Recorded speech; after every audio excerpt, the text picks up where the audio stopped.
Il y a 61 ans, vous le savez, la plupart des colonies françaises d'Afrique subsaharienne accédaient à la souveraineté internationale. Parmi elles, la République du Congo, aussi appelée le Congo-Brazzaville. Est-ce pour autant les Congolais jouissent-ils de leurs droits et libertés irrelatifs? Pour tenter de répondre à cette question, j'ai le plaisir de recevoir M. l'abbé Joseph Yangissa, un abbé pas comme les autres, du fait de son statut aussi d'homme politique. Probablement que ça vous étonne, mais non.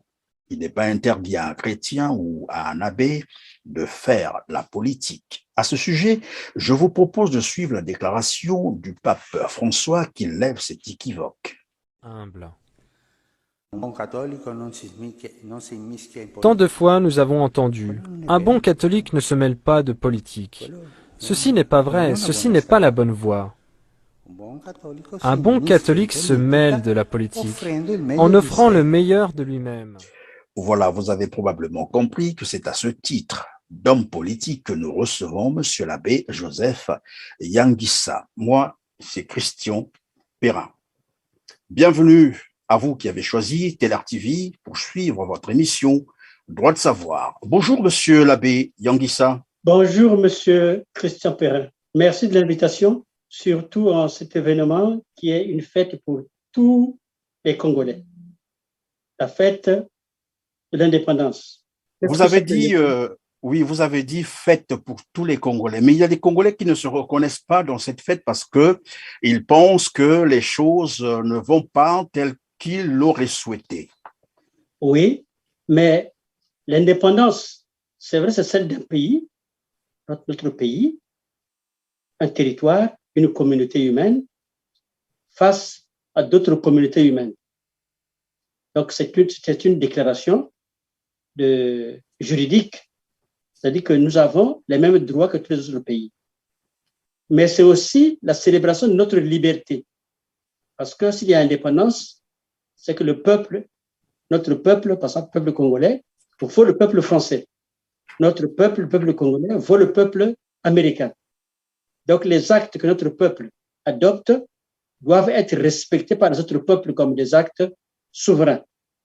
Oui, monsieur l'abbé, ce n'est pas pour vous arrêter. Lorsque vous parlez après l'indépendance, le Congo, sinon le peuple congolais, est, entre guillemets, libre comme le peuple français, libre comme le peuple américain. C'est un discours ou bien c'est une réalité? Ça, c'est un fait juridique. C'est le fait juridique. C'est-à-dire que nous pouvons rester devant les tribunaux internationaux sur cette base-là. C'est-à-dire que nous avons une existence juridique comme l'existence d'un enfant qui naît, qui vient au moment de l'acte de naissance, il existe. Bon, maintenant, ça signifie que dans ce peuple-là, l'expression est aussi libre par rapport au choix de ses dirigeants. Donc, quand nous parlons d'indépendance, de liberté, je parle de la liberté du Congo comme nation par rapport aux autres peuples, mais aussi de la liberté des Congolais par rapport aux dirigeants. Pensez-vous que le Congo avait vraiment acquis son indépendance ou bien c'est simplement une autonomie de gestion des affaires intérieures de son territoire? Bon, à ce sujet, je ferai injure aux précurseurs de l'indépendance si je considérais qu'il n'y a rien eu. Nous avons eu des précurseurs de l'indépendance, c'est-à-dire ceux qui ont fait que le colonisateur trouve que c'était devenu invivable, insupportable, parce qu'il y a eu des gens qui avaient considéré que l'Européen, le blanc, était accueilli comme tout étranger, dans les coutumes de chez nous, tout étranger qui passait, qui venait, tout étranger était roi. L'étranger était même plus choyé que le fils de la localité. Notamment dans les villages, le volaille que les gens élevaient, c'était réservé aux étrangers. Il y avait de la volaille qu'on ne pouvait servir qu'aux étrangers. Que de passage. C'était pour les étrangers. C'était pas de la nourriture quotidienne. C'était pour les étrangers. Nous, on a connu ça il n'y a pas longtemps. Donc, si je vous ai bien compris, monsieur l'abbé veut nous faire comprendre que le colon n'était qu'un hôte qui était venu en visite chez son ami africain, son frère africain, pour des raisons d'une visite de courtoisie. C'est cela l'objectif de l'arrivée des colons en Afrique. C'est ce que vous voulez nous faire dire. Oui, mais chez eux, leur culture est basée sur la curiosité. C'est par exemple quand ils arrivent et qu'ils vont, par exemple, avec sous l'eau, voir un peu comment se trouve le corail et choses comme ça. C'est le blanc. Pour nous, c'était en fait, nous, dans notre culture, c'est pas tellement comme ça. On n'a pas cette curiosité-là de défendre, par exemple, ils sont dans les fonds pour voir comment c'est fait et tout ça. Donc, il y avait cette curiosité qui pouvait étonner, mais c'était leur façon d'être. Quand ils arrivaient, c'était très curieux. Ils s'émerveillaient des choses qui, chez nous, étaient naturelles. Donc, c'est allé de façon insidieuse, petit à petit. Donc, c'était pas qu'ils voulaient hypothéquer leur terre, surtout pas ça. Mais pourtant, monsieur l'abbé, après, ils ont pillé les matières premières, ils ont pillé les ressources africaines jusqu'à faire cultiver du coton aux Africains, les exploitants. Et vous appelez ça une visite de courtoisie d'un autre? C'est là que je vois une différence entre les Mabia Manganga, qui avaient vécu cette pénétration-là, cette avancée des Européens, et les autres, parce que la réaction des Mabia Manganga, Boitam Bongo, cette réaction n'était pas pour demander l'indépendance, c'était pour demander le respect de leur dignité. Parce qu'ils ne considéraient pas que le pays était hypothéqué. Donc, ils considéraient que l'étranger commençait à brimer les fils du pays. Donc là, les Mabia Manganga ont mené des actes de guérilla. J'ai été dans le village de Mabia Manganga, vous pouvez voir d'où ils venaient, pour aller poser des actes de guérilla, c'est-à-dire qu'ils se vengeaient. Et Mabia Manganga, qui était un chef, ne pouvait pas accepter de voir ces hommes se plaindre par rapport aux brimades. Mabia Manganga donc devait être vu comme un traître. Parce que quand il demandait à être respecté, ça correspondait chez les Blancs à la dignité de l'homme. La dignité de l'homme, il ne disait pas, vous les Blancs respectez les Noirs. Il disait non, respectez les hommes que nous sommes. Et d'ailleurs, le mot Muntu, ce n'est pas un groupe ethnique. Ce n'est pas une race non plus. Muntu, chez nous, ça signifie l'homme.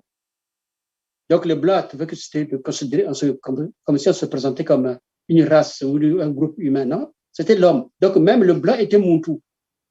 Muntu, blanc. L'homme blanc. Muntu.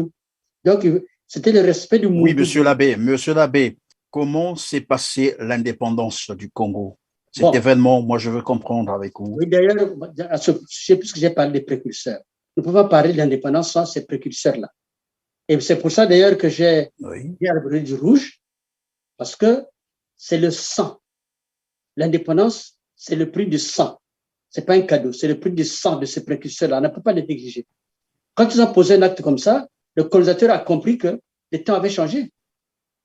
Les temps avaient changé, qu'il fallait accentuer la violence.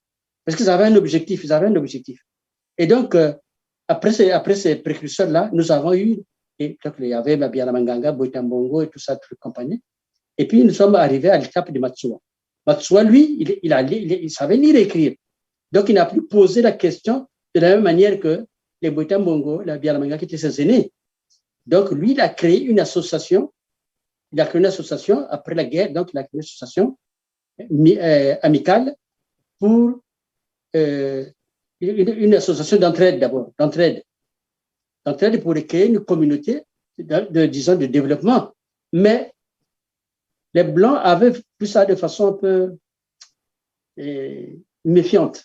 Ils se sont dit, mais où est-ce qu'il veut en arriver? Puisque Matsuwa a posé le problème autrement. Donc, il a lancé des collectes qui visaient même à payer les études des enfants africains qui devaient aller étudier en Europe. Donc, lui, il considérait que le noir, c'est ceux de l'Afrique qui considérait française, avait comme une sorte de défi d'avoir les mêmes capacités que le blanc, du point de vue technique, à tout point de vue. Donc, ce n'était pas d'abord que les blancs agissent, puisqu'il préconisait de lancer des collectes pour que les Noirs puissent vivre en France, étudier. Donc, il s'agissait pour lui d'être, comme il disait, de manger à la même table. Manger à la même table, quand vous mangez à la même table, vous êtes des convives. Donc, il avait lancé ça. Lui-même, il a montré l'exemple. C'était un autodidacte, il avait été à l'école, c'est vrai, jusqu'à un certain niveau, mais il n'y avait pas encore de PPC. Donc, il a montré l'exemple, il est venu en France pour étudier. Et quand vous voyez ce qu'il a pu écrire, vous dites, mais il est allé vite. C'était certainement surdoué quand vous lisez Lettres de Matsuo. Donc, il a créé l'amicale, mais l'amicale a été brimée.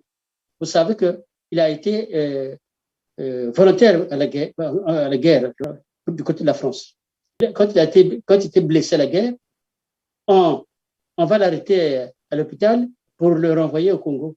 Enfin, pour l'envoyer au Congo, tout simplement comme un fugitif. Alors, et à ce moment-là, ils ont radicalisé aussi, il a créé MICAL. MICAL, donc l'amicale, comme les gens, disons, c'est compatriotes. Ils ne savaient pas lire et écrire, donc amical, ça se prononçait MICAL. MICAL, ma propre grand-mère a été MICAL. Donc, il crée ça, et il crée ça à Manzakala. Donc, normalement, il voulait faire ça, je crois, à Kinkala, mais les colons avaient interdit cette réunion. Ils avaient interdit. Mais lui, il avait lancé, il avait interdit ça. Il s'est dit, bon, ben, on va délocaliser le rassemblement. Ils ont fait ça du côté de Bukonzo-Walami. C'était Bukonzo-Walami. Donc, ils ont tenu cette réunion là-bas. Et il y a des procès-verbaux qui étaient dressés pour dire que c'était un mouvement. Donc, MICAL, c'était maintenant l'autonomie. Donc, nous sommes passés de la dignité humaine à l'autonomie. C'est-à-dire que le noir devait se gouverner lui-même. Ce n'était pas encore le terme indépendance. Donc, nous allons petit à petit, donc on passe d'un niveau à l'autre.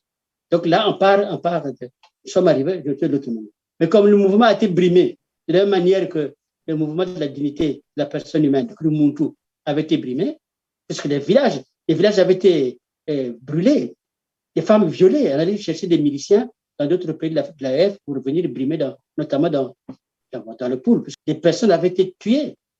Et là, nous sommes en quelle année? Là, nous sommes juste avant l'époque des Matsuwa, c'est-à-dire parce que Mabiala Manganga est né en 1892, je crois, par là, en fait, un peu après, tout de 1890. Bon, donc, je dirais, Matsuwa était déjà né, mais il était plus jeune. Et donc, à ce moment-là, les brimades ont déjà commencé. Quand ils arrivaient, par exemple, moi, j'ai été dans le village de Mabiala Manganga, comment ils ont détruit le village. Tout le village était dispersé. Et ils ont dynamité la grotte dans laquelle ils se trouvaient. Donc, c'est comme ça. Quand ils n'arrivaient pas à trouver ce qu'ils cherchaient, ils se tournaient vers le bétail, les habitants et tout ça. Bon. C'était pareil du côté de Boitambongo. J'ai été là où on l'avait décapité. On l'a décapité et le village était dispersé. Et son corps, d'ailleurs, sa tête n'avait pas été retrouvée parce que sa tête était une sorte de trophée pour les colons. Sa tête. Donc, vous voyez comment c'était barbare. Donc, sa tête a été et ceux qui ont enterré Boitambongo avaient prouvé qu'ils ne pouvaient pas, parce que le corps avait été retrouvé du côté de la rivière de Foulakari. Donc, c'est des pêcheurs qui ont retrouvé le corps. Et quand ils ont retrouvé le corps, c'était sans tête. Alors, ils ont considéré qu'ils ne pouvaient pas remonter le corps au village, parce qu'ils se disaient que ça serait une humiliation. Donc, ils ont enterré le corps sur place. Donc, la famille avait pensé qu'il fallait, pour ne pas subir l'humiliation. Et puis, les compagnons aussi de Mabiala Manganga, où j'ai été retrouvé certaines tombes dans la forêt, autour de Boitambo. Donc, j'ai trouvé des tombes de ses compagnons. Donc, ils avaient enterré pareil. Nous avons circulé au milieu des arbres pour trouver certaines tombes. Parce que les gens avaient regardé les souvenirs des lieux. Mais c'était donc des gens qui étaient tout simplement des gens qui considéraient qu'ils devaient être respectés. Ils ne chassaient pas le blanc, ils voulaient être respectés. Mais puisque le blanc se trouvait maintenant dans une terre hostile, ils se sentaient comme chassés. Mais en fait, les gens voulaient être chez eux avec les mêmes droits que les autres Bantous. Pour eux, les blancs, c'est des Bantous, c'est-à-dire des humains. Ils avaient les mêmes droits. Au-delà de l'histoire que vous venez de nous expliquer, comment on arrive à l'indépendance ce jour-là? Qu'est-ce qui s'est passé, sinon ces jours-là? Bon. Que s'est-il fait avant, pendant et après? Les gens, les Matsuwa, quand ils ont posé le problème de l'autonomie, c'était au niveau juridique.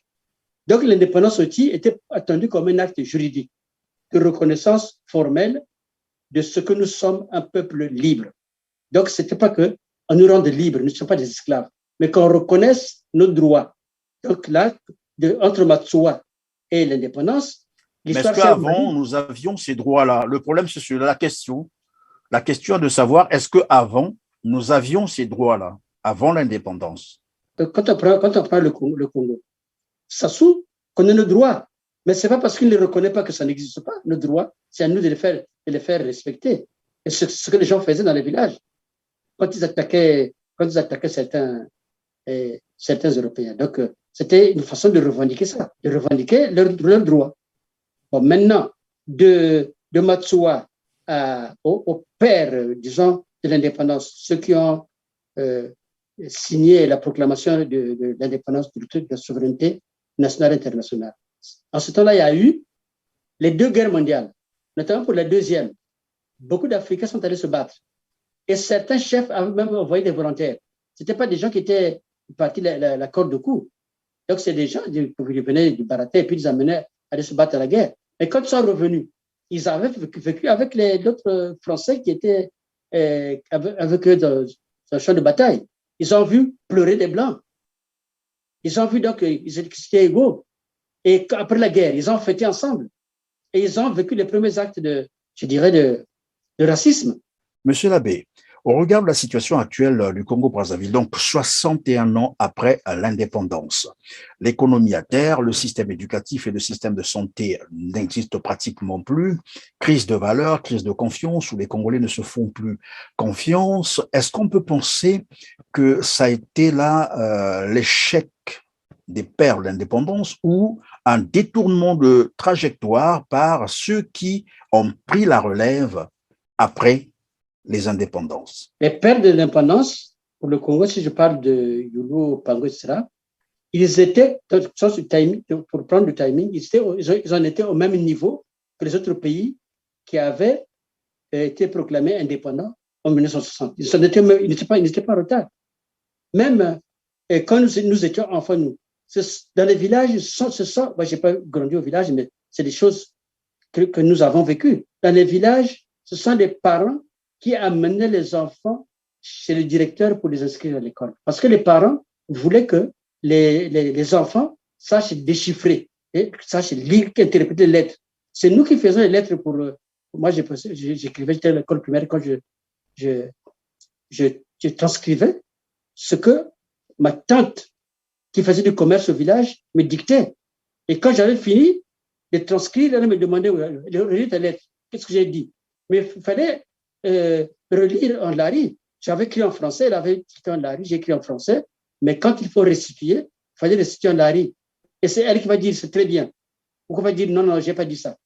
Donc, nous avons connu cette façon de pousser l'enfant à écrire et puis qu'un parent soit fier de son enfant. Donc, nous avions un niveau de... Oui, mais monsieur l'abbé, après l'indépendance, les réalités actuelles au Congo-Brazzaville sont telles que c'est une économie à terre, le système de santé n'existe pratiquement plus, alors que le Congo a été le premier pays qui s'est vu construire un grand hôpital. Le système éducatif également est à terre. On parle aujourd'hui d'une crise de valeur, une crise de confiance où les Congolais ne se font plus confiance.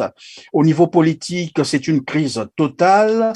Est-ce qu'on peut parler là d'un échec à amputer, bien entendu, au père des indépendances? On pourrait schématiquement considérer que les pères de l'indépendance ont eu des responsabilités jusqu'en 1963.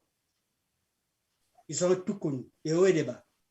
Mais comment ils ont géré les bas, notamment ce qui s'est passé entre Yulu et Opango. C'est exemplaire. Au fait, l'histoire en question, Yulu et Opango, est-ce que vous pouvez nous la relater? Yulu et Opango, Yulu était plutôt côté droit de l'échiquier politique France par rapport à la France. Opango, avec le PSA et bien sûr l'autre aussi, Chikaya Potmar, était plutôt du côté gauche par rapport à l'échiquier français. Mais comme les problèmes dans nos pays ne se posent pas en tant que gauche-droite, ça n'a pas eu beaucoup d'impact. Donc, ils sont opposés parce qu'effectivement, ici en France, ils avaient leurs alliés sur le terrain. Il y avait donc Youlou avait ses supporters qui l'avaient poussé à créer un parti politique quand il avait échoué à l'élection départementale au niveau donc, du département de colonie. Là. Donc il y a eu Youlou avait ses propres supporters en France, ses propres alliés. Au Pango aussi, il y avait des alliés. Maintenant, leur manager ici en France voulait que leurs poulets sur le terrain réussissent. Donc, au Pango, ne comptait pas beaucoup trop uniquement sur son village. Parce que la population dans le nord, à l'époque, il était bien presque un habitant au kilomètre carré. Il ne comptait pas sur ça. Donc, la population était plus concentrée dans le sud. Donc, ça s'est rapidement, disons, transformé en fief. Et Youlou a beaucoup compté, parce que la première fois que Youlou avait échoué, c'est parce que Larry n'avait pas voté pour lui. Donc, mais après, il a fallu expliquer avec beaucoup de tact. Et quand il a expliqué, il fallait faire le lien entre ce que Matsoa avait fait, avec l'autonomie qu'il demandait, parce qu'il avait eu beaucoup de succès. Il y a des gens qui sont rebellés par rapport à leur patron, les Européens, sur l'affaire Matsoa. Il y a des chrétiens qui ont fait grève de messe dans les paroisses parce qu'il y a eu des prêtres blancs qui considéraient que sur Matsoa, qui était un ancien catéchiste, c'était une façon de désobéir à l'Église. Donc, il y a eu ça. Et il y a eu des chrétiens. Les premiers chrétiens, c'était presque des jeunes de Matsoa. Hein. Matsoa était considéré comme, parce qu'il savait lire et écrire, il savait expliquer des choses. C'était peut-être quelqu'un de surdoué. Quand on lit vraiment, c'est quelqu'un qui connaissait les problèmes. Les problèmes, il a toujours posé de façon juridique. Jamais un rapport de force. Juridique. Il avait affaire aux avocats. Il invoquait les droits de l'homme, etc. Et donc, il a eu, comme je disais tout à l'heure, qu'un enfant de l'école primaire qui pouvait faire des lettres, Mathieu André avait fasciné par sa capacité à mettre le blanc au pied du mur. Donc, il était pris un exemple. Mais comme il avait donc justement un procès injuste contre lui, avec des faux témoins, etc.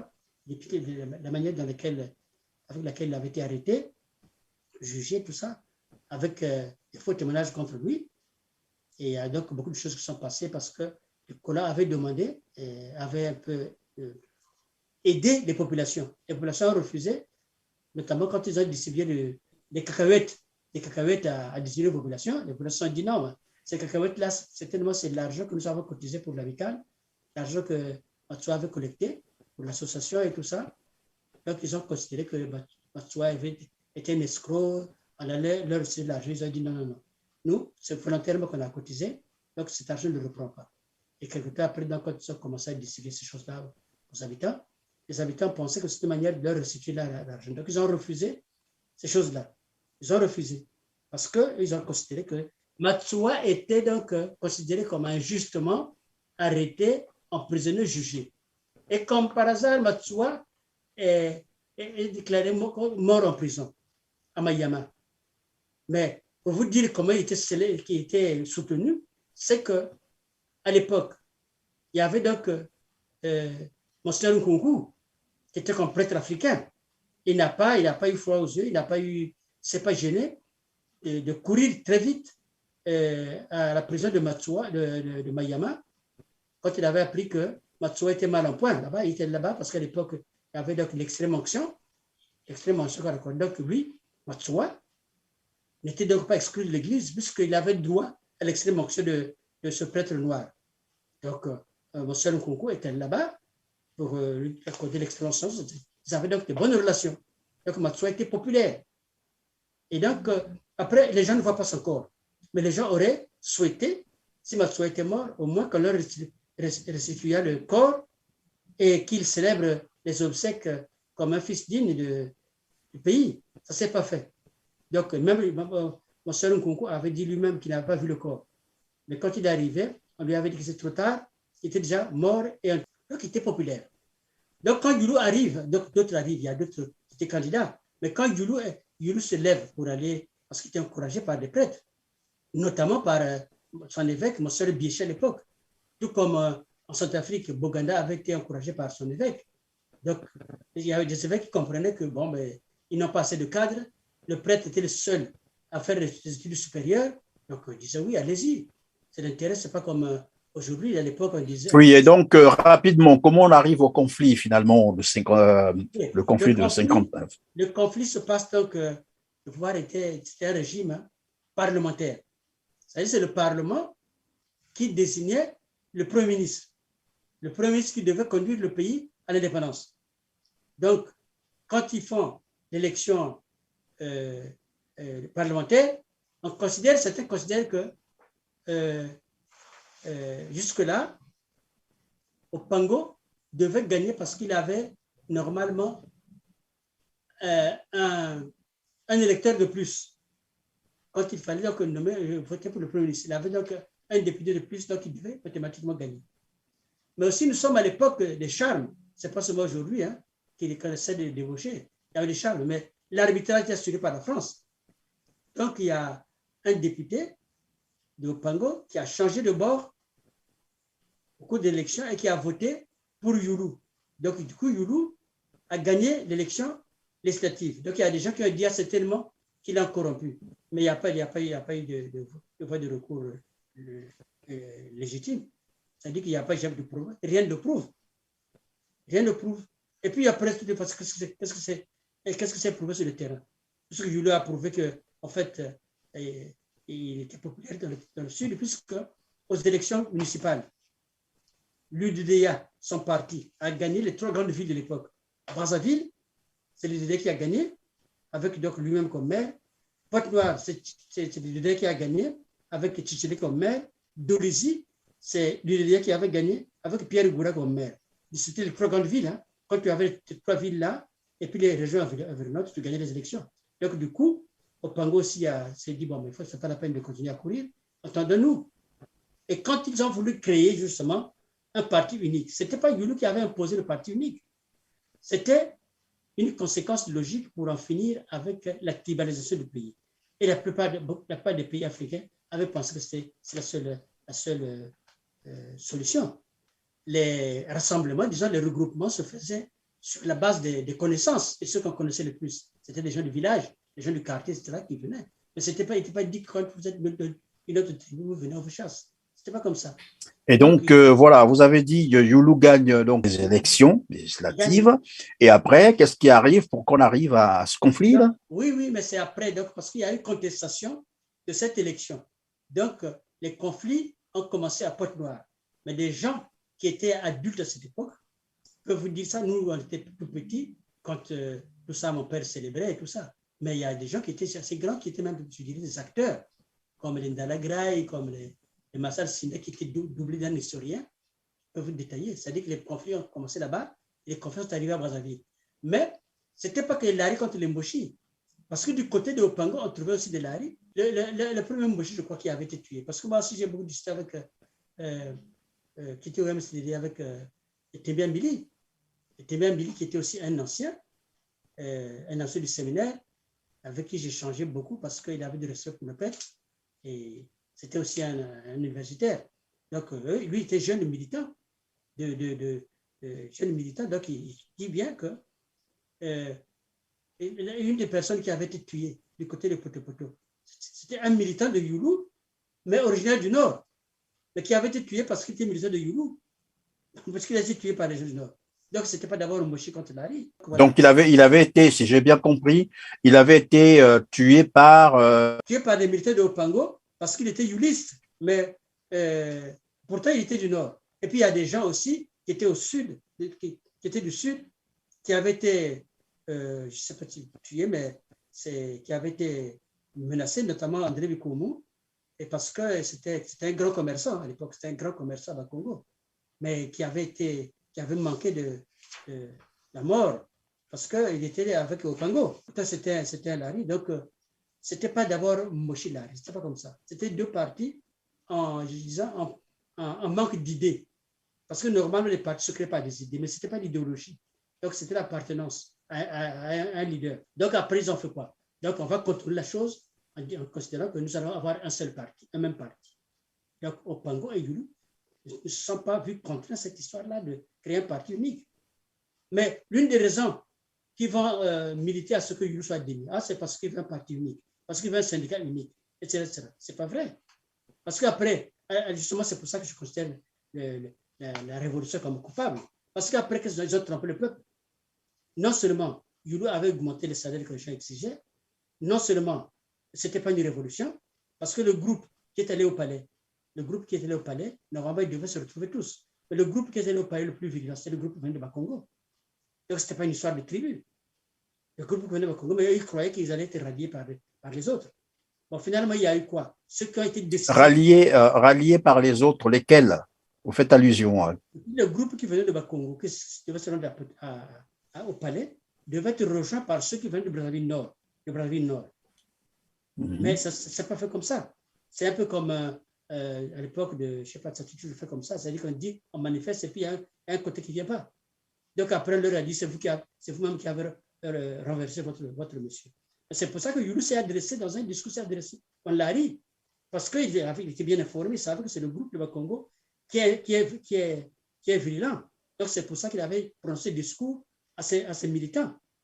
De toutes les façons, il n'avait rien dit là-dedans qui fut hostile aux autres tribus. Parce que quand il avait parlé en l'arrêt, il avait parlé en l'arrêt parce qu'il s'adressait à En fait, qu'est-ce qu'il avait dit en substance? Qu'est-ce qu'il avait dit? Il avait dit en substance, calmez-vous, les affaires se règlent au Mbongi, calmez-vous. Si vous avez des désirata, on va régler ça, je vais réfléchir, je vais répondre. Écoutez-moi, je ne vous décevrai pas. Il a dit, écoutez-moi, je ne vous décevrai pas. Donc, il avait pris l'engagement de faire un dialogue. Il dit, bon, on va au Mbongi régler ça. Et les revendications salariales avaient été acceptées. Bon. Donc, maintenant, les autres se disant, il fallait prendre le raccourci parce que sinon, ça va dans leur question fait. Ils ont pris le raccourci. D'abord, il fallait convaincre la France, donc de Gaulle, pour que la France change de position. Alors, ils sont appuyés sur qui? Sur Monseigneur Michel Bernard, qui était évêque à l'époque, dont, semble-t-il, la cousine était la femme de Gaulle, Monique. Donc, elle a appuyé sur lui, dire non, mais puisqu'il devait se venger aussi, Michel Bernard, qui avait considéré que Yulu ne devait pas faire de la politique, etc., il devait se venger. Cette fois-là, montrer que le patron, c'est lui. Donc, il a beaucoup plaidé pour que De Gaulle lâche Yulu. Mais en France… Oui, mais en dehors, monsieur l'abbé, en dehors de ce qu'on a reproché à Yulu, à Fulbert Yulu, ces idées d'un parti unique, un syndicat unique, apparemment, on lui reprochait aussi le détournement, c'est ça? Quel détournement? Il y avait déjà parce qu'on a entendu, bon, moi j'étais encore très jeune, oui, mais on a entendu chanter des chants comme ça, Yulu a tout volé, on le mettra au poteau. C'était quoi cette histoire? Vous savez, à l'époque, il y avait des gens comme Matsika, qui est Dieu son âme, qui est décédé, qui passaient dans le village pour dire ouais, il a détourné. Quand il est passé chez lui dans son propre village, à Kibouende, dès qu'il a commencé le discours, il a dit non, il lui avait détourné. Les populations lui ont demandé, il y avait cette forme de démocratie, lui ont demandé, oui, cette histoire d'argent, nous l'avons appris, nous l'avons apprise. Donc, il paraît que Yulu a détourné de l'argent. Et je lui dis, mais depuis que vous avez déclaré cela, nous vous avons demandé de faire des comptes. Il a détourné combien? Jusqu'à présent, vous ne nous avez pas répondu. On a posé la question à Matsika, mais répondez-nous. Vous avez des experts. Il a détourné combien? Ça n'a jamais été dit ni pendant les campagnes, ni au cours du procès, au cours duquel on avait condamné Yulu à mort.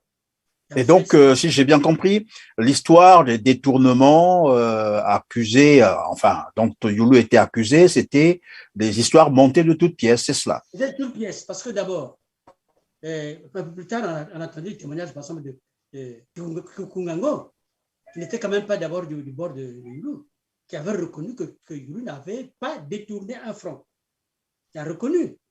Bon, la deuxième chose, je dis, c'est que même les Ténéa Mbili, qui était secrétaire particulier de Yulu, secrétaire particulier, alors qu'il venait de ça, secrétaire particulier de Yulu, a toujours dit que Yulu n'avait jamais détourné.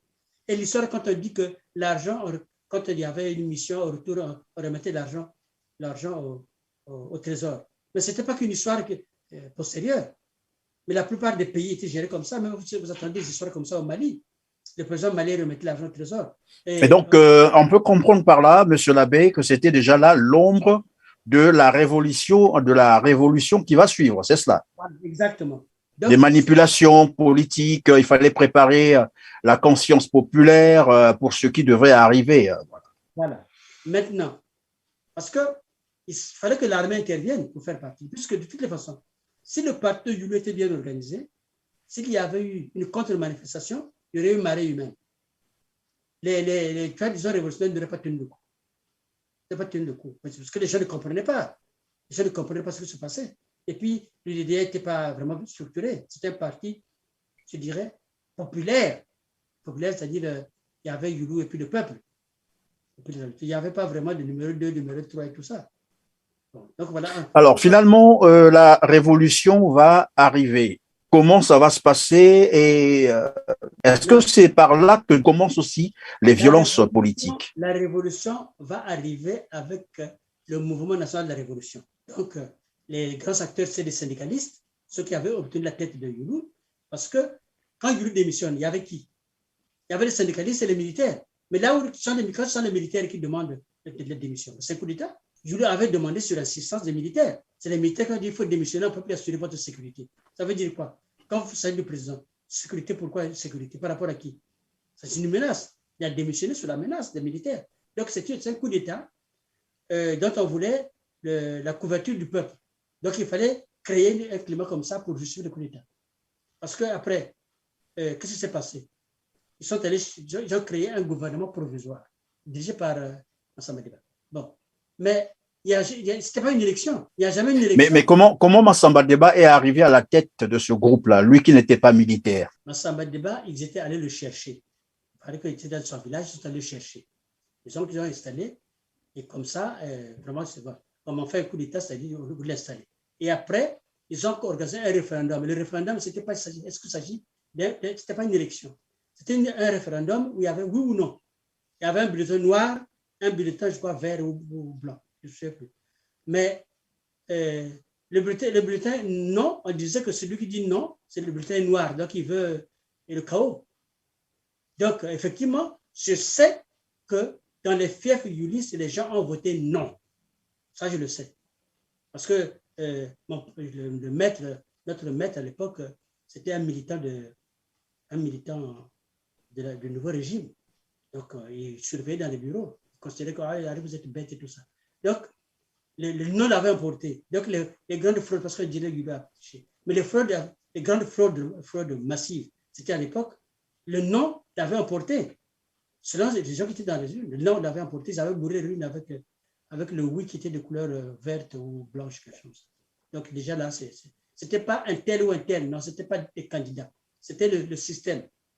Donc, quand les gens déclaraient le oui vainqueur, donc la révolution commence, est engagée, avec comme Premier ministre Pascal Lissouba, c'est-à-dire tous ceux qui étaient partis de Paris, c'était des marxistes.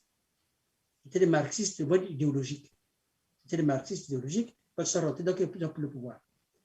Et ils prennent le pouvoir, donc le pays est géré comme ça. Youlou est emprisonné. Et quand il est emprisonné, Opango qui rentrait d'une mission à l'extérieur, et quand il est rentré, et qu'il apprend que le président Youlou était en prison, et lui, on voulait donc faire grâce. Non, mais vous n'étiez plus. Donc, la seule personne qui était visée là-dedans, de tout le gouvernement, c'était le président Youlou. Ça veut dire quoi? Ça veut dire que c'est le poste qui intéresse. Parce qu'Opango qui était vice-président, il dit non, toi, tu peux rentrer chez toi. Mais Opango, c'est un honnête parmi les honnêtes. Parce que quand vous avez des conflits comme ça, des conflits de sang avec quelqu'un, vous pouvez dire, écoutez, c'est mon temps de prendre le pouvoir. Donc lui, il a dit non, moi, puisque j'ai gouverné avec lui, s'il a volé, moi aussi j'ai volé. Ça signifie qu'Opango n'a pas reconnu en son président un voleur. Et il a voulu d'ailleurs, il a voulu se constituer prisonnier, c'est cela.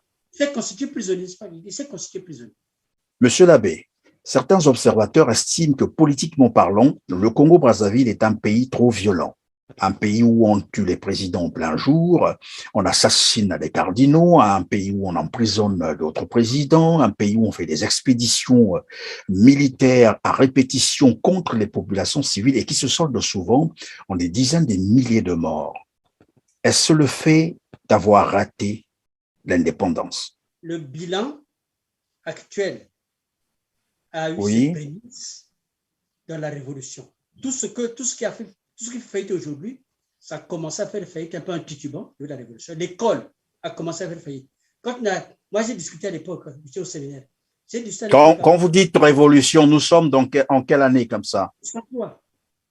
63. Parce que moi, j'étais au séminaire. Je discutais avec les amis de mon frère qui militaient dans la MNR, de la JMNR, enfin, qui militaient, qui étaient sympathisants. Me disaient, ah, voilà, vous, on veut nationaliser l'école, vous n'êtes pas d'accord.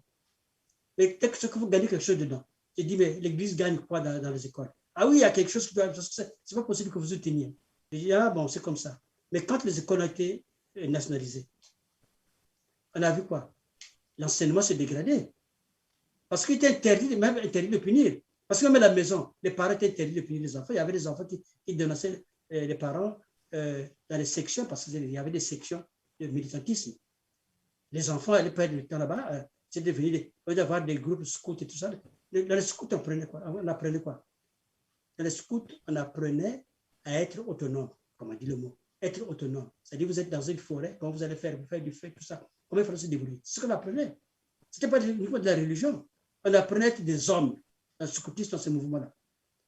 Par exemple, il fallait chercher, par exemple, des cachettes où on avait quelque chose, comment il fallait suivre Oui, mais monsieur l'abbé, vous dites que l'école a commencé à se dégrader dès lors que le vent de la Révolution a commencé à souffler, mais pourtant on apprend, ou nous apprenons que du temps de Youlou, Massamba Deba, jusqu'à pratiquement les années 80, l'éducation au Congo était plus ou moins appréciable. Je peux dire que ça, c'est comme pour un véhicule, hein, la force cybernétique. Hein. C'est-à-dire que le moteur est éteint, mais la voiture avance encore. Parce qu'il y avait cette... Les parents commençaient à mettre les enfants à l'école un peu par pression. Je veux que mon enfant aille à l'école. Donc, la passion de l'école des enfants et les parents aussi continuaient. Je ne dis pas qu'ils sont venus pour saboter. C'est-à-dire quand il y a une nationalisation, par exemple, moi, quand les écoles sont nationalisées, je suis au séminaire en 6e. Mais qu'est-ce qui se passe? On a dû fermer les portes parce que les professeurs que nous avions, c'était les mêmes que Chaminade. Donc, Chaminade a fermé. Or, Chaminade, par exemple, Wabari, c'était les élèves de Chaminade. Chaminade, le lycée Savoyard ne faisait pas, ne pouvait pas sortir sa tête devant Chaminade. Chaminade a formé des cadres, des gens solides. C'était des prêtres qui enseignaient là-bas, des marianistes, etc. Mais c'était une formation solide. Et donc, la plupart des écoles aussi primaires étaient confessionnelles. À quel moment ce système a commencé à dégringoler, en fait?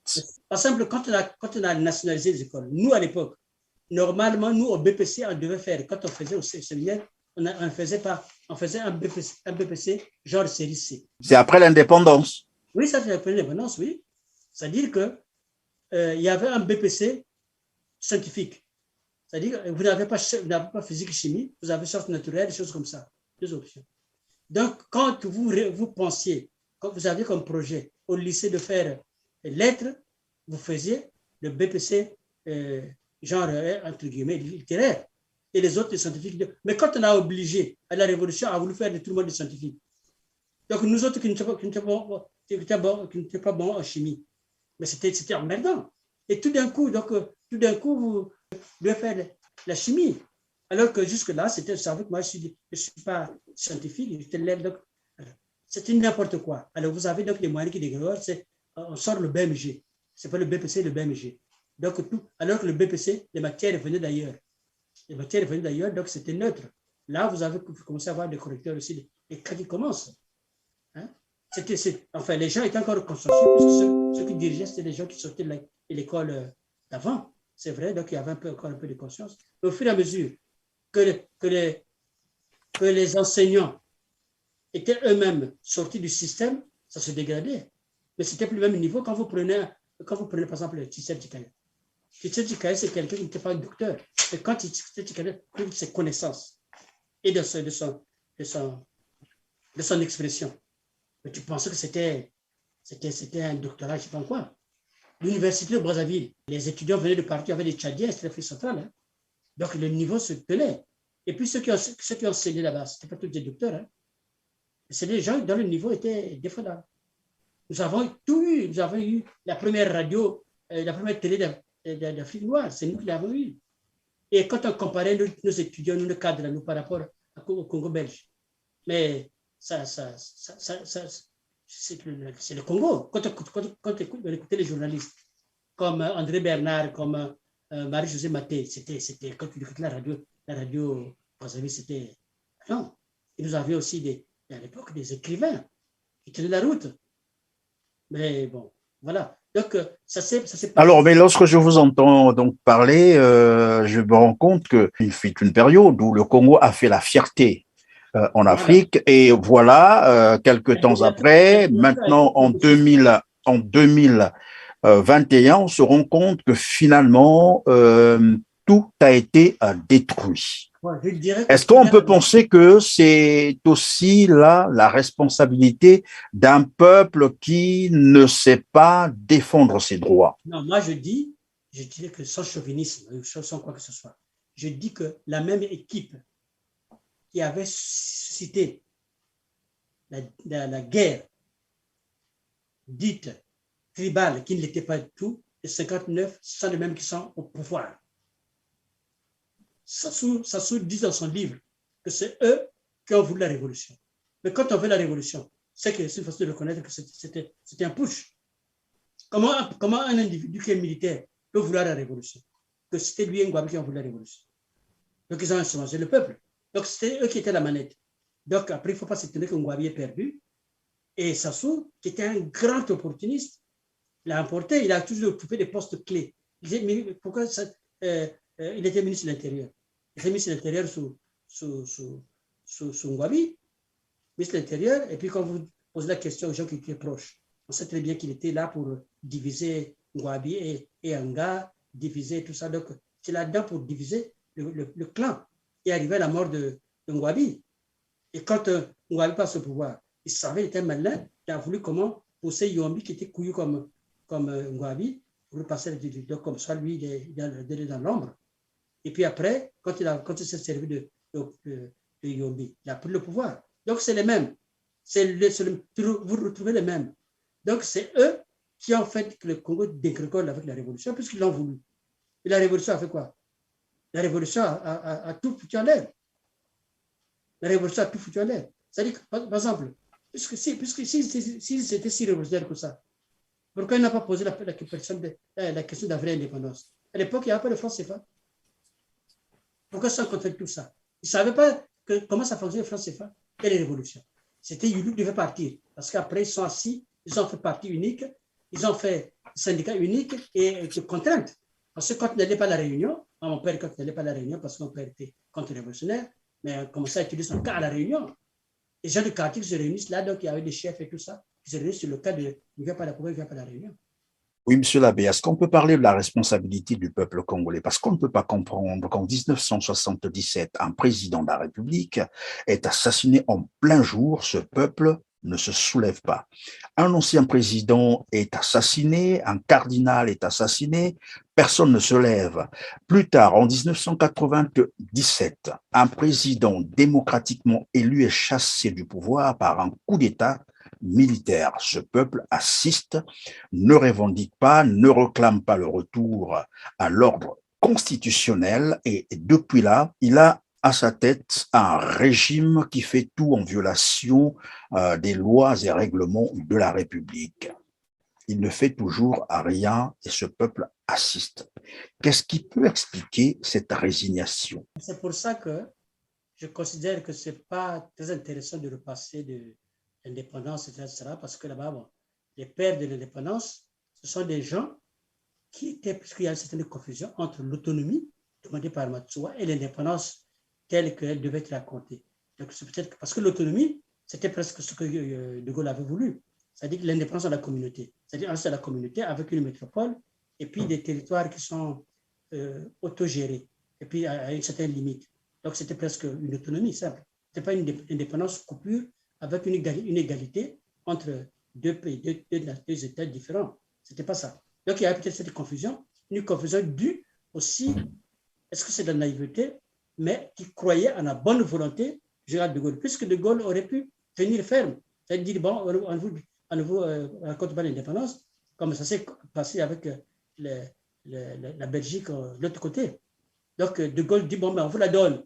Il a fait comme si c'était donné, c'était la générosité. Alors qu'ils avaient et donc ce n'était pas l'indépendance. Non, c'était pas une indépendance en fait. C'était pas pour couper les liens. Parce que quand Sékou Touré a osé le faire, ben, il lui a montré qu'il avait tort. Et puis même Sékou Touré avait compris l'autre aussi, parce que quand Sékou Touré, quand Youlou a chuté, Sékou Touré a beaucoup regretté, puisqu'ils avaient de bonnes relations. Youlou et Sékou Touré avaient de bonnes relations. Le dernier voyage officiel de Youlou, c'était en Guinée. Monsieur l'abbé Joseph Yanguissa, 61 ans après l'indépendance, en tant que Congolais, vous êtes fier de célébrer cette indépendance, l'anniversaire de l'indépendance? Non, ce qui se passe, c'est que ce que je voulais dire, aujourd'hui, moi, je fête l'indépendance, c'est-à-dire je fête le jour qui marque la communauté de mémoire. C'est-à-dire l'événement pour nous sur lequel nous devons nous fonder, c'est ce jour-là où les Congolais ont ensemble le droit de se constituer en peuple libre, responsable, capable de choisir ses propres dirigeants. Ce qui n'était pas le cas depuis le passé, on n'était pas impliqué dans les élections en France. C'est des sujets. Donc, d'ailleurs, moi, je disais que ça, là, c'est pour célébrer, c'est pour commémorer ceux qui ont été les premiers précurseurs de l'indépendance. Précurseurs, oui. Voilà. Je voulais célébrer parce que l'indépendance, c'est un processus. Eux, ils ont tapé dedans. Mais je les prends aussi comme des exemples. C'est-à-dire, eux, ils n'ont pas attendu que les Blancs leur cèdent la place. Ils ont résisté aux brimades. Ce que fait le Bialamanganga, Boutamango, tout ça. Donc, je disais que, en fait, quand ils ont débaptisé symboliquement donc la rue Guinemer, la rue 3 francs, d'abord qui était Guinemer, 3 francs, et puis Guinemer encore, c'est parce que ce sont des événements fondateurs pour nous. Il faut que ces événements redeviennent centraux. C'est pour ça que j'invite tout le peuple, c'est pour ça que j'appelle souvent le peuple la communauté de mémoire. J'invite tout le peuple à ne pas se regarder, ça c'est le chef de la rue. Non. Pour que nous arrivions à constituer ce que nous sommes, enfin ce que nous sommes reconnus juridiquement, un peuple, il faut que nous acceptions cette communauté de mémoire. Sassou a voulu depuis toujours. C'est pour ça qu'il a voulu la guerre dite d'Emboché. Il a toujours voulu que d'un côté il y ait le sud, de l'autre il y ait le nord, parce qu'il n'y avait que ça pour régner. Donc il n'y avait que ça. Il a maintenu les gens de chez lui, comme on dit, dans le mensonge, parce que pour lui c'était dangereux qu'on se réconcilie ou qu'on se retrouve. Et c'est ça aussi le crime pour lui, le crime de Mokoko. Parce que Mokoko, quand il est venu, il avait été accueilli, même à Total, marché Total, tout le monde s'écriait Moïse, Moïse. Le marché Total était en branle parce qu'ils accueillaient Mokoko. Et c'était l'échec pour Sassou. Comment Mokoko sort de façon spontanée, arrive à Total, il est accueilli comme un libérateur, Moïse. Tout le marché Total, les témoins sont là. Les gens qui avaient 10 ans, ils ont que 15 ans aujourd'hui. Donc, c'est ce que Sassou ne voulait pas, parce que Sassou a toujours compté sur ça. Aujourd'hui, tout le monde sait que le Congo est dans une situation, je dirais, chaotique. En fait, plus rien ne marche au Congo-Brazzaville. Quel bilan d'abord, vous faites en tant qu'homme politique? Le Congo, en fait, a commencé à dégringoler depuis longtemps. Moi, je me souviens du dernier discours de Massamba Deba. C'était un soir. Massamba Deba, quand il a fait un discours, le dernier qu'il a fait, il dit, oui, mais il y a certains qui disent, le Nord n'a jamais commandé. Le Nord n'a jamais commandé. Mais dites seulement que moi, je n'ai jamais commandé. Ça voulait dire quoi? Ça, on avait senti qu'il avait appris quelque chose. Ça veut dire qu'il y avait des gens qui revendiquaient le pouvoir du Nord. Et il a dit, non, ce n'est pas le Nord, c'est vous qui voulez commander. Donc, il avait indexé des gens. Ces gens-là, c'était un petit groupe. On le sait. Donc, ce petit groupe qui a voulu renverser Massamba Deba. Ce petit groupe qui est triomphant aujourd'hui. Et ce n'est pas rien si certains comme Diawara, après ce groupe-là, je crois que la révolution avait éclaté. Ce sont les mêmes qui ont fait Ngwabi. Ce sont les mêmes qui, après, ont récupéré le pouvoir. Et aujourd'hui, ce n'est pas par hasard si Sassou est le seul qui a une telle longévité, contre qui il n'y a jamais eu de coup d'État, parce que c'est lui qui le faisait. Tout ce qui se passe sur l'État qui était préparé depuis longtemps. Ce qui se passe, ce n'est pas une incapacité de Sassou. Ce n'est pas une impossibilité pour Sassou d'avoir des cadres dans son village. Mais c'est que c'est une gestion volontaire. Ils ont voulu gérer le pays comme ça. L'argent n'est pas, c'est pas une faillite.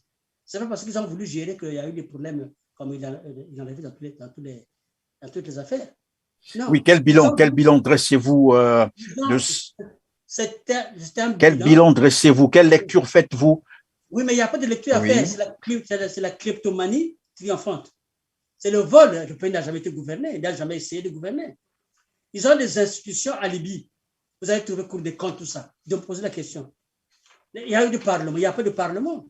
C'est un système unique. Il y a un homme qui est présent dans tous les systèmes. Il est au Parlement. C'est lui qui dit qu'il doit être député. Il n'y a pas d'élection. C'est lui qui doit être sénateur. C'est lui qui doit être présent après lui.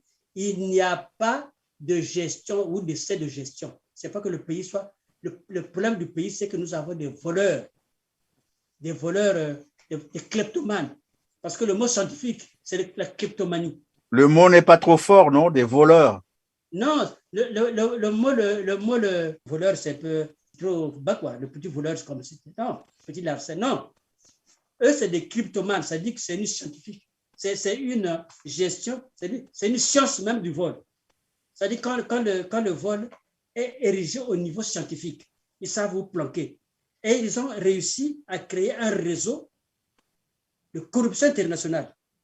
Dominique Strauss-Kahn, c'est quand même quelqu'un qui était pressenti président de la République. Il a réussi à le corrompre. 2 fois, il a corrompu.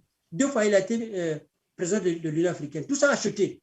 Sassou n'a pas géré le pays. Il sait lui-même, ce n'est pas des erreurs. Il sait lui-même qu'il devait se remplir les poches. Ça a toujours été comme ça. Quand il lui disait Mbongo Zao ou Mbuka Zao, il savait à qui il avait fait. C'est des gens qu'il avait nommés. Donc, c'était un projet. Le projet de Sassou, c'est de transformer, d'abord passer par la guerre, assassiner des gens de chez lui. Il savait comment il allait se taper le Nord. Donc, il dit le Nord, allons-y, allez conquérir le Sud. Une fois qu'il n'a plus besoin du Nord, ça devient l'Emboshi. Une fois que l'Emboshi, ça devient la famille. Son fils, là, il n'est pas allé loin. Il savait qu'il allait faire comme ça. Il savait depuis un vieux plan. Donc, lui, en fait, il est passé de la victoire militaire à la victoire politique, c'est-à-dire transformer la conquête militaire en dictature. En conquête politique. Pour imposer les gens qu'il veut. C'est les moyens qu'il vise maintenant. Puisqu'il n'a plus confiance en une armée même du Nord. Il prend des mercenaires et grâce à l'argent. Il avait besoin d'argent pour gérer tout ça. Donc, une fois qu'il a transformé cette victoire militaire en victoire politique, maintenant, il reste à transformer cette victoire politique en victoire financière. C'est-à-dire créer après les Mboshi, c'est la classe sociale la plus élevée qui va occuper les premières cordées. Ça ne sera plus les Mboshi. Ça sera des gens pris chez les villages et tout ça. Donc, quand il prend le nouveau Premier ministre, là, c'est dans cet esprit-là. Ce monsieur-là, ce n'est pas un politique. Il est parti politique, mais c'est des petits à Kiki. Donc, il va en avoir partout toutes les régions et vous allez voir bientôt que ce n'est pas un parti politique. Même pas le PCT qui va diriger, c'est des associations. Oui, mais monsieur l'abbé Yanguissa, comment arrêter cette machine avant qu'il ne soit tard? Le peuple, aujourd'hui, ce n'est pas la fête seulement de l'indépendance du pays. C'est la fête de la liberté du pays par rapport aux autres peuples qui nous dominent, ceux qui achètent nos terres, mais c'est aussi la fête de la liberté des citoyens. C'est-à-dire quand il y a indépendance, automatiquement, il y a la citoyenneté. Les citoyens, c'est nous. C'est quoi la définition du citoyen? Sujet de droits et de devoirs. Nous ne sommes pas des sujets de Sassou. Nous sommes des sujets par rapport aux droits et aux devoirs. Donc, les Congolais n'ont pas regardé uniquement les évêques. Les évêques, jusqu'à présent, ont fait ce qu'ils veulent faire. Ce n'est pas eux de monter au créneau. Nous, les Congolais, aujourd'hui, je dis, le Congolais doit être debout. D'ailleurs, moi, je cite le pape. Les gens doivent, vous avez commencé comme ça. Les gens doivent écouter le pape François, lui qui sait ce que c'est qu'en Amérique du Sud. N'attendez pas que les Américains viennent libérer. Ils vont négocier ça. Les gens qui sont en train de passer des comités internationaux. Le comité international, c'est le même. C'est le même. Le comité international a déjà fait quoi? Mais au fait, à ce sujet, monsieur l'abbé Joseph Yanguissa, il y a des partisans qui prônent, des Congolais qui prônent une conférence internationale pour le Congo? Question de trouver des solutions aux diverses crises qui minent le Congo. Bon, la communauté internationale ne sait pas ce qui se passe au Congo, parce que c'est le même, la communauté internationale, par rapport à l'Afrique. C'est la France. Hein. Cette communauté, les Américains savent bien que quand il faut faire passer quelque chose en Afrique, il faut passer par la France. Parce que c'est la France qui contrôle la plupart des économies. On connaît on sait quelles sont les relations entre l'Afrique francophone et la France.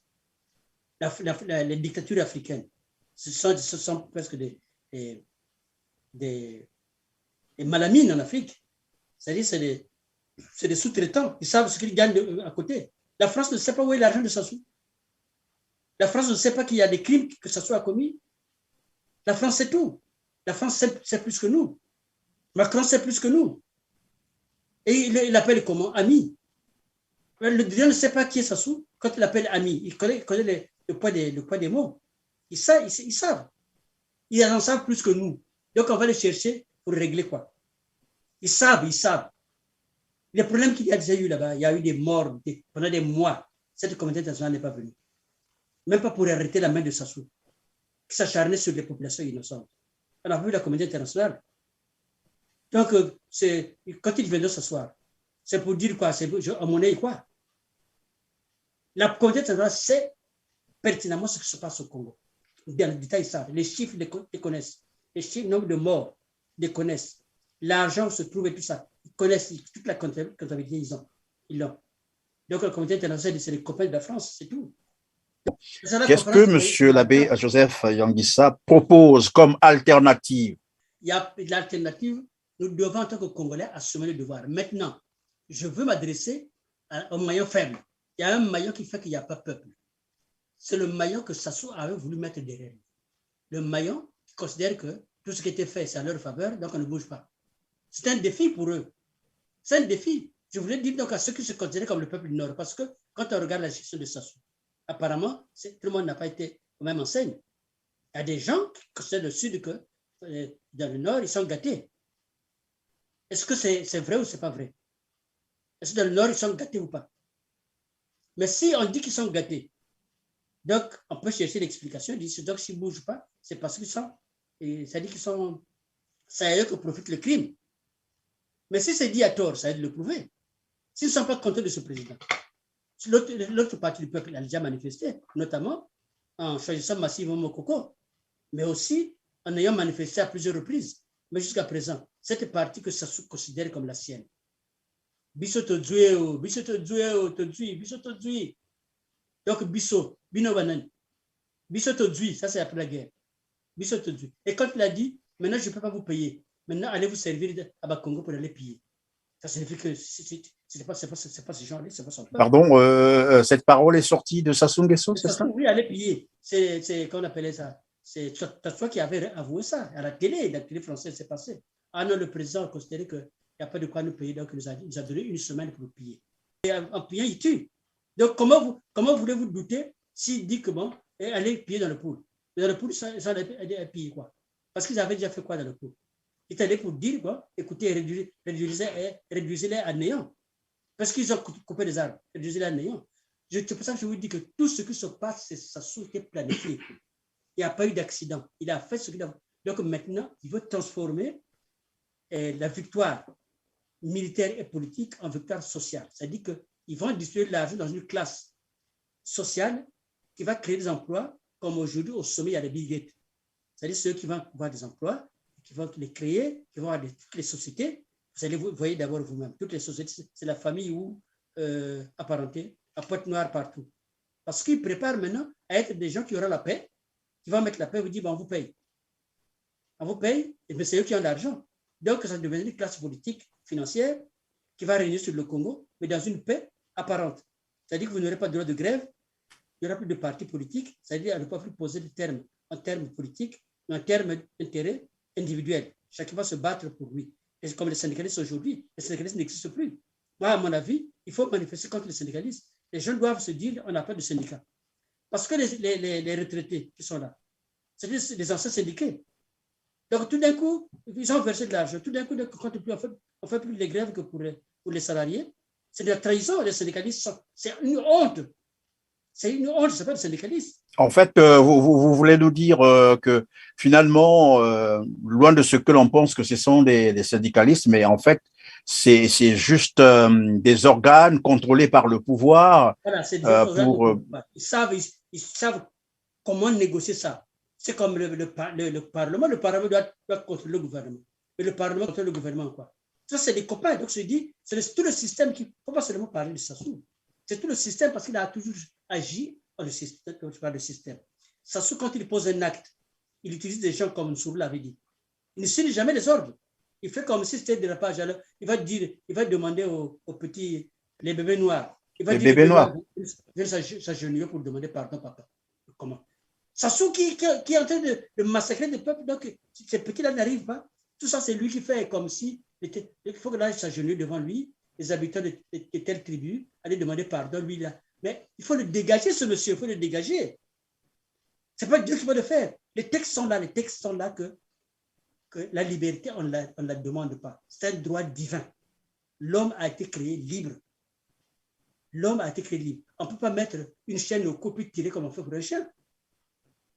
L'homme a été créé libre. On n'a pas de Et donc, monsieur l'abbé, si j'ai bien compris, si quelquefois les grèves ne réussissent pas, les travailleurs ou les étudiants n'arrivent pas à revendiquer leurs droits, c'est parce que quelque part, il y a les syndicalistes qui jouent le jeu du pouvoir ou le jeu du régime qui empêche. Voilà, mais c'est ça. Qu'est-ce que ça veut dire de déclencher une guerre ou de faire un préavis de guerre au mois d'août? Les enseignants de l'université vont faire des grèves, les étudiants ne sont pas là.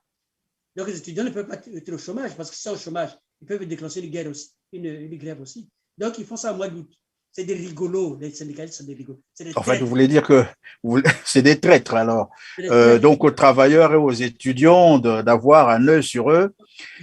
Youlou n'a pas tout volé. Non seulement Youlou n'a pas tout volé, Youlou a été condamné à mort pour n'avoir rien fait. Condamné à mort par un tribunal populaire. Normalement, Sassou, c'est pire que ça. Sassou n'est là que par les complices des réseaux internationaux. Et donc, c'est pour ça que je dis, ce sont ces complices-là qui forment la communauté internationale. Ils veulent qu'on négocie. Mais pourquoi ils ne mettent pas la même pression sur Sassou qu'ils sont sur certains autres chefs d'État? L'histoire du monde, monsieur l'abbé, permettez-moi que je termine. L'histoire de l'humanité a démontré que tous les peuples qui se sont libérés par leurs propres efforts. Mais c'est ça. Qu'attendent donc les Congolais? C'est la partie que Sassou a considérée comme son peuple, la partie nord. Moi, je ne le considère pas comme des collabos, mais je le considère comme peut-être des complaisants. Parce que c'est à eux que profitent tous ces crimes. Les crimes financiers, les crimes de sang. Donc, ils considèrent que c'est eux que ça profite, mais qu'ils le prouvent que ce n'est pas eux que ça profite.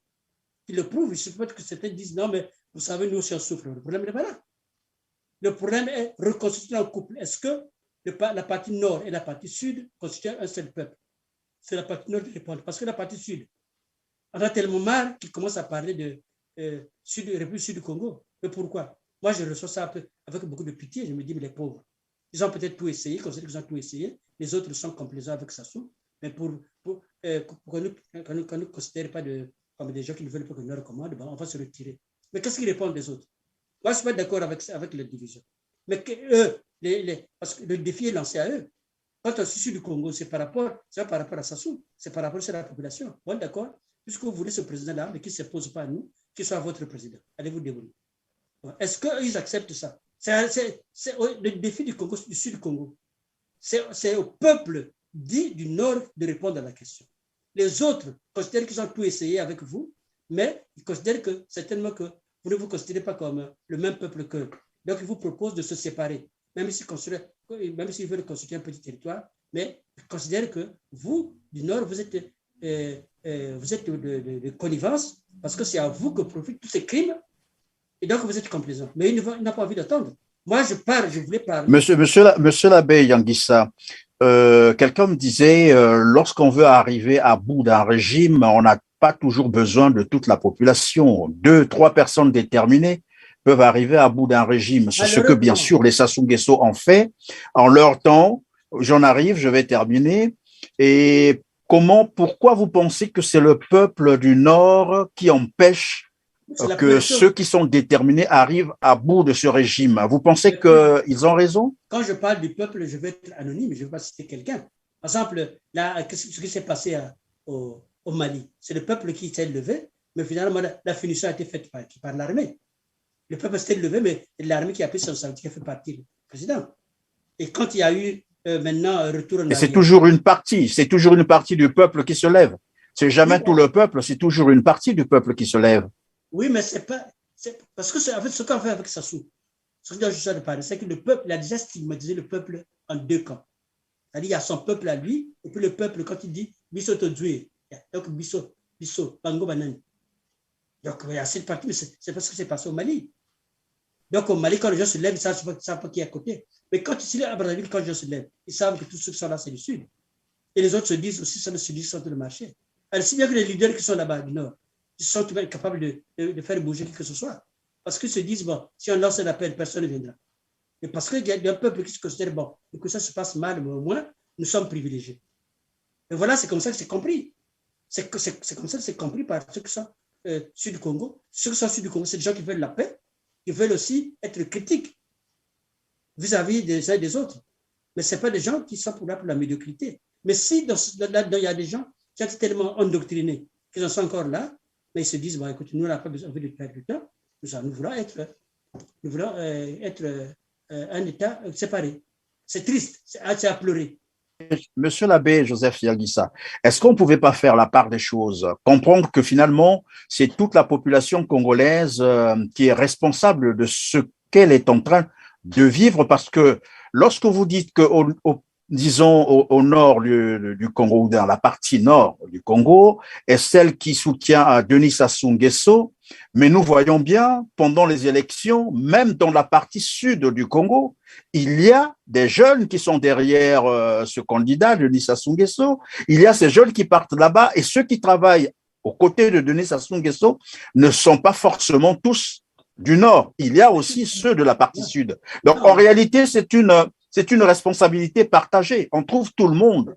C'est une responsabilité partagée, mais c'est-à-dire que ce que je veux dire, c'est que nous avons aujourd'hui une forme d'exacerbation de la situation avec la création d'un Sud du Congo. C'est pour ça que je dis, mais ça interpelle qui? Quand on veut créer un Sud du Congo, les gens savent très bien dans le Sud du Congo que tout le monde n'est pas nécessairement pour le Sud du Congo. Le Premier ministre actuel, il est Premier ministre de Sassou, non? Mais il parle quand même du Sud du Congo. Ils disent pas non, Sud du Congo sans un tel. Non? C'est-à-dire qu'on globalise en se disant, puisque c'est Sassou lui-même, c'est Sassou lui-même qui a revendiqué le Nord comme le sien. Ce n'est pas des gens qui ont fait ça. Quand il dit Bissou Todjoui, mais ça signifie qu'il revendique un camp. Peut-être que même tout ce monde-là n'était pas concerné, ne sont pas concernés par sa déclaration de victoire. Mais c'était ça qu'il voulait dire. Que c'est les gens du Nord, Todjoui, contre qui? Donc, ceux qui ne sont pas partis du peuple alors. Donc, les gens du Sud aussi, ils savent très bien que Mvouba est de l'autre côté. Ils savent très bien. Ceux qui veulent créer le Sud du Congo, ils ne demandent pas qu'on Mvouba, dans ce cas-là, rejoigne le Sud du Congo. Il peut aller, il peut vivre en immigré dans le Sud du Congo. On va mettre donc, disais-je, terme à notre émission aujourd'hui parce que le temps est arrivé presque à la fin. Probablement que vous avez une dernière préoccupation, mais qui comptera également pour un mot de la fin.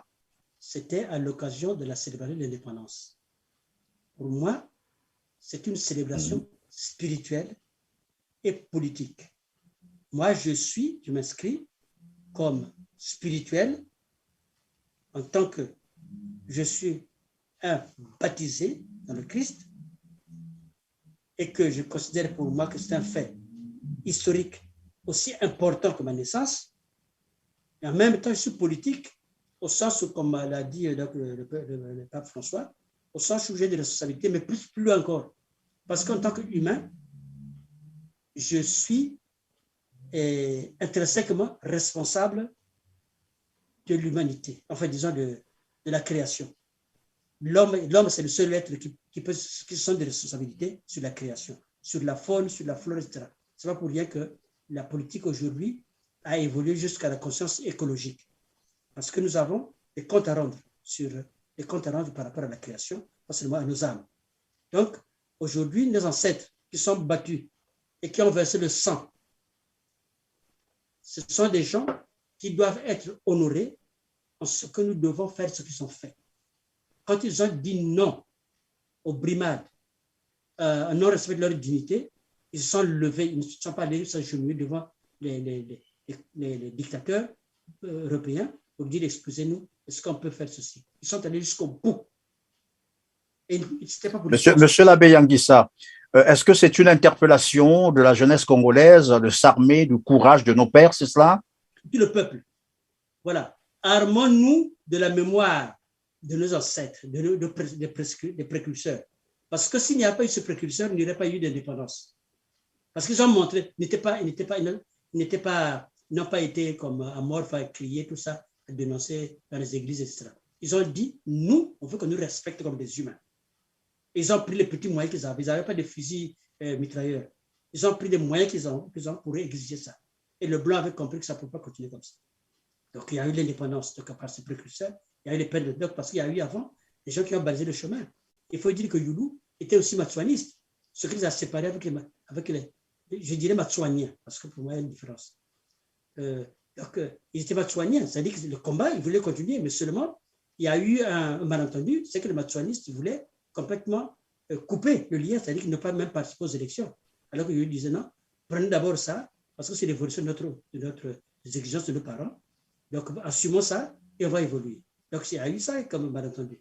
Mais Youlou n'était pas anti-matsuaniste. Donc, le matsuanisme religieux, c'est autre chose. Ça ne me concerne pas. Le Matsua n'était pas catéchiste, même en politique.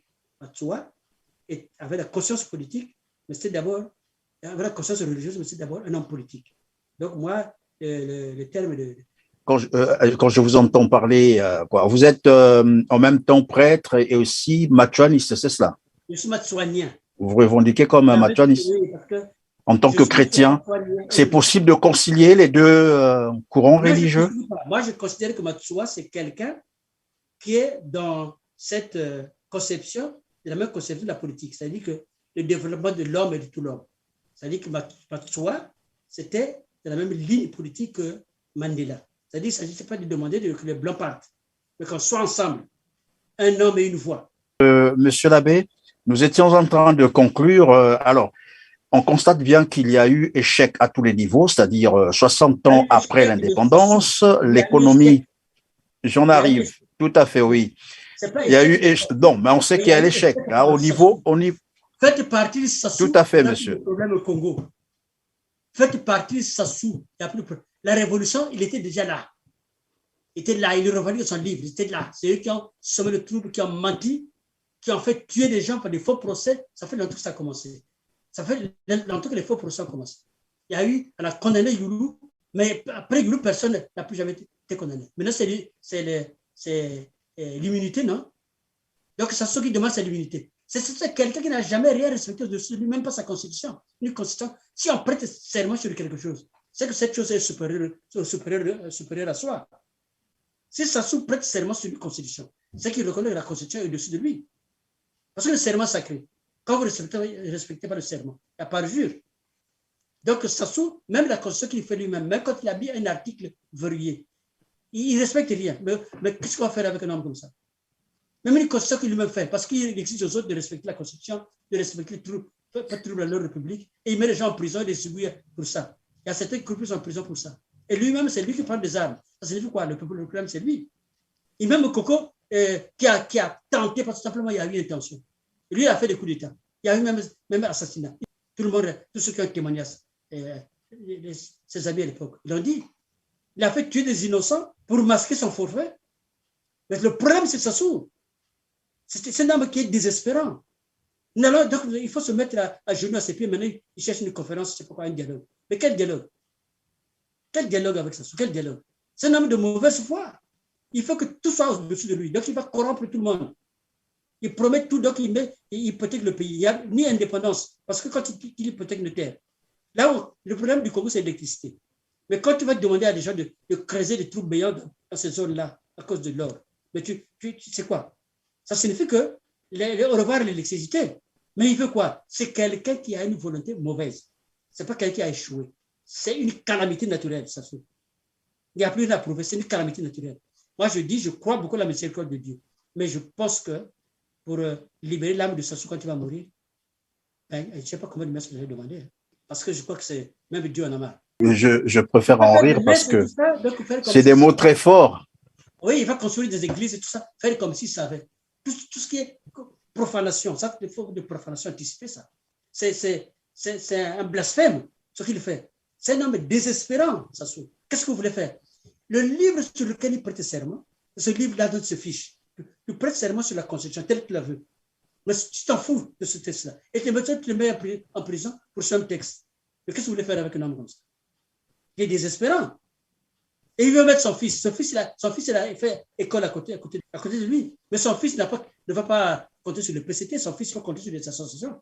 Il va créer des associations qu'il va nourrir et tout ça, avec des gens qui seront là pour distribuer de l'argent.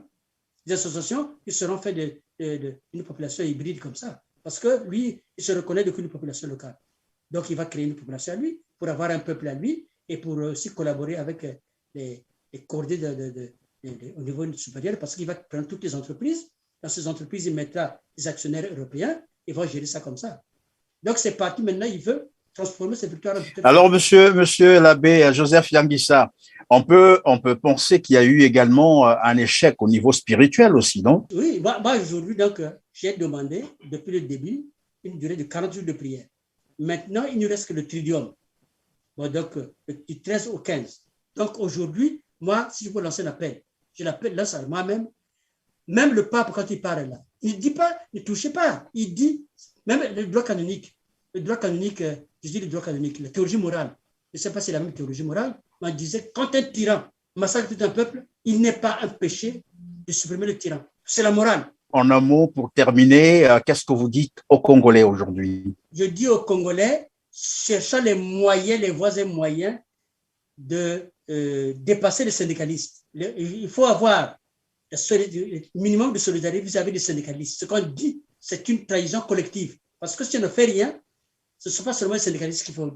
Nos parents qui ont cotisé, et ils bouffent l'argent. Ce n'est pas qu'ils ont essayé de gérer puis qu'ils sont capotés. Non, ils bouffent l'argent et ils revendiquent ça. L'argent de nos parents qui ont cotisé, les syndicalistes bouffent ça et on regarde, on les considère comme ça. Mais il faut d'abord, il faut trouver un moyen d'agir. Et le moment viendra que les Congolais nous suivent. Et ceux qui veulent que l'agisse, il y a des appels comme ça, hein, du nord comme du sud. Ceux qui veulent que le Congolais prenne ses responsabilités, rien que ses responsabilités humanitaires ou humanistes. Il faut qu'on s'entende. Parce qu'il faut que Sassou parte pour des moyens. Donc, Sassou doit partir. Il n'y a pas à négocier avec lui. Il faut lui donner une seconde chance. Il veut du souffle. Il faut que ok, merci beaucoup, monsieur l'abbé Joseph Yanguissa. On retiendra donc qu'il faut que Sassou parte, c'est vous qui le dites. Il n'y a rien à négocier avec Denis Sassou Nguesso et que les Congolais doivent prendre leurs responsabilités. J'espère que le message est bien passé, mais surtout, merci d'avoir disposé du temps pour nos téléspectateurs. À vous, chers internautes, tout le plaisir a été pour moi de vous avoir une fois de plus compté parmi nous. Restez toujours branchés sur votre canal TLR TV. Je vous retrouve très prochainement. Merci.